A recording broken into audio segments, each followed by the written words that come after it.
Fishing is fun, but hooking is the only way. We're gonna show you how to catch some fish today. Has anybody seen Alan Fong?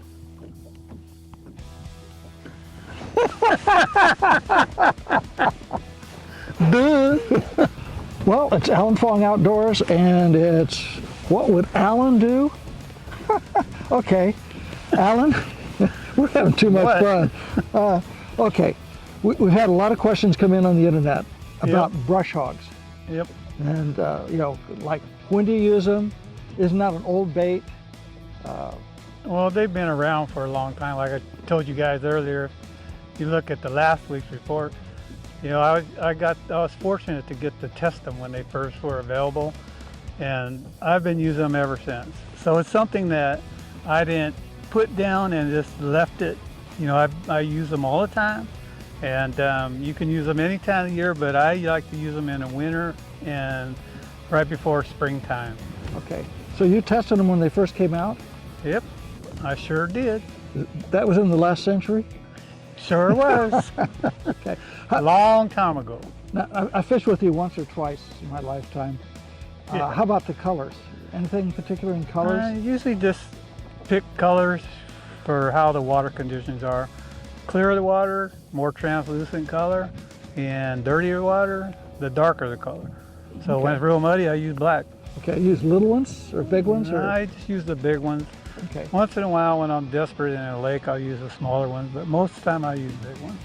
A question about swim baits and dyeing the swim baits. What do you use to dye the swim baits? Yeah, I use dip and dye. It's a plastic dye. And just remember, when you're dyeing plastic, the more translucent and clear the swim bait is, the better it dyes. So I use a lot of red, I use a lot of chartreuse, I use a lot of pink. So if you're doing clear colors, they work out great. If you try to dye a black swim bait with a green tail, good luck. It won't work.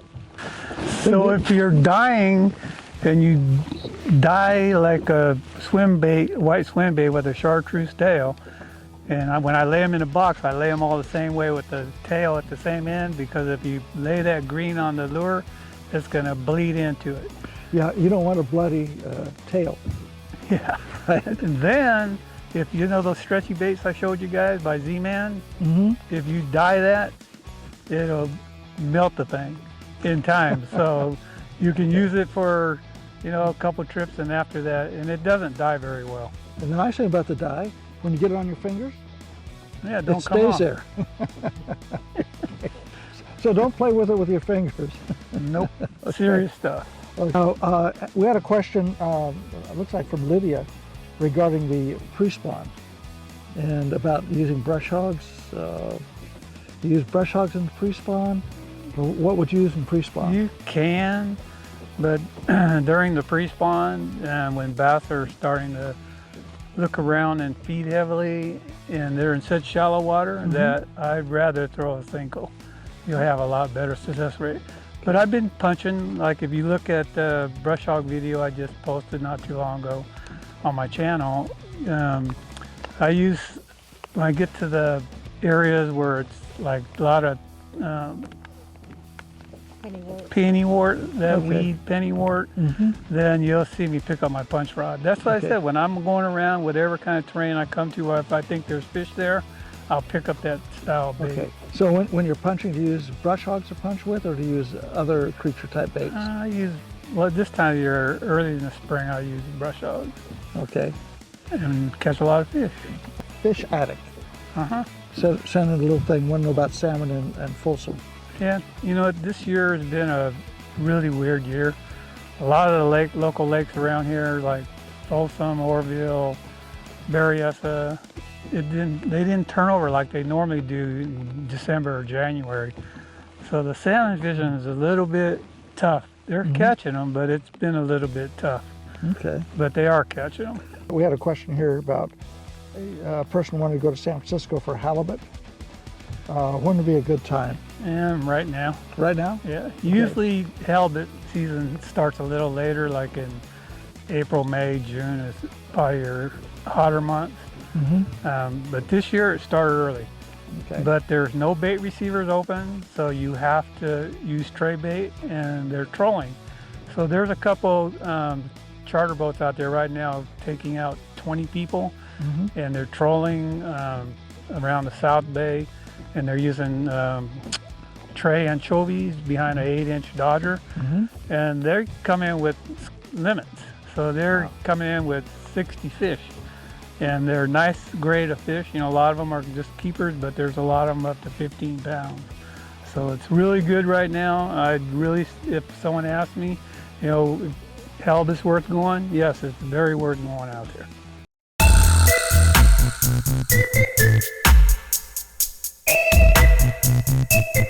My tackle tip of the month is gonna be reel maintenance.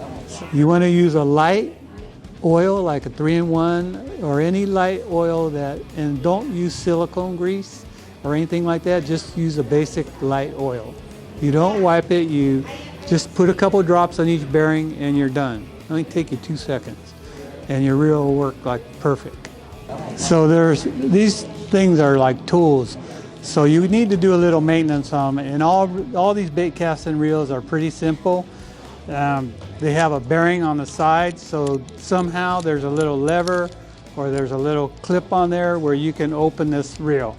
You're gonna see this little bearing right here. This is one of the most important things, and when they become dry, when you cast, a lot of times your reel, if it goes "ee," it makes a little squeaking noise, you need to lube this thing. You don't want to flood it. You want to use a very light oil, and you just put 2 drops. And most reels have one on the side plate, and there's also one back here. Right inside on the bottom where you see that little silver clip, right where you see this little silver plate on the back, there's another bearing right there, so put a couple drops right on there. And you're gonna do the one on the side plate again, and that's it.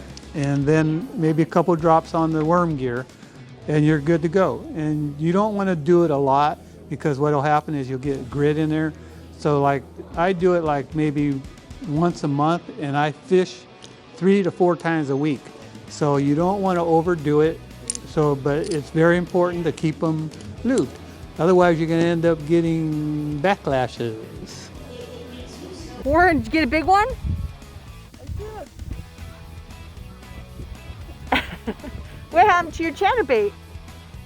It's on the tree. There's the culprit right there. And I have one question. What would Alan Fong do when it's raining? My Stay papers home? are all wet? Yeah, right. God, they're getting wet. Yeah, we're out here fishing. I got my limit. So we're out here striper fishing, and I know better. I should be bass fishing. But I made a promise to a producer that I would stick at it. So here we are, Yep. striper fishing. And it's sprinkling. It's starting to rain again. Okay. So I'm melting, I'm melting. No. we'll Okay. get back out, because sooner or later they got to start biting. Yeah, right. If I stay here overnight too. Yeah. Okay. Well, that's what Alan would do.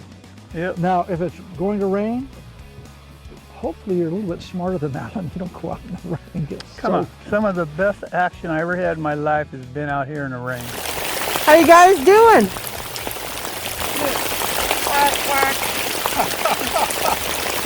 How's the bite? do in the rain?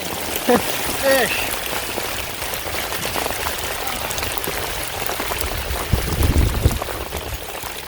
And you never know, it's not over yet. I still might slaughter them. So Okay. don't forget, hit that like button, and please subscribe. Doesn't cost you a penny. And if I use some products in this thing on any of the videos I do, if you hit the description, the little arrow on the bottom, it'll open up and show you all the links to the products I'm using, from rods, reels, lines, lures, hooks, anything that I'm doing. I'll post it on there for you so you know exactly what I'm using. So Yeah. thanks again for watching. And tell all your friends about Alan Fong Outdoors. Okay? Bye. Bye. Are you rolling? Hell no.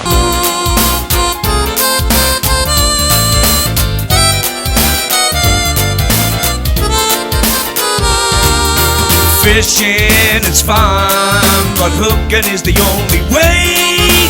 We're gonna show you how to catch some fish today.